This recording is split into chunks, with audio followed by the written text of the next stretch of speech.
Oh hey, you. Let me show you how I put these helmets together.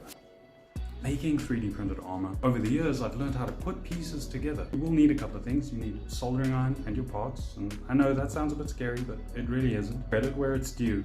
I learned this from Frankly Built. So I fine-tuned my techniques, and I'm sure you'll learn something from this video. So the first thing you want to do is get your two parts together and align them.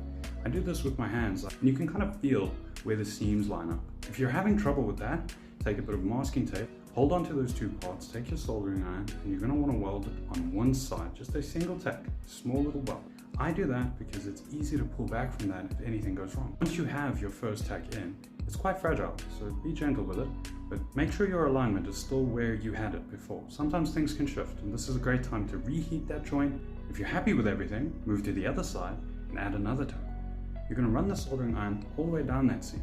And I do it lightly so that I can pull back. I go back in. I just run the soldering iron all the way along that seam another time, but this time I really try to get in there. What you want is to fuse as much of the PLA between the outer and inner walls.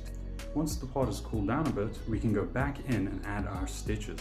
These are little crosses all the way along the seam. What you want to do is move material from one part to the other, fusing the PLA together, creating a stronger bond.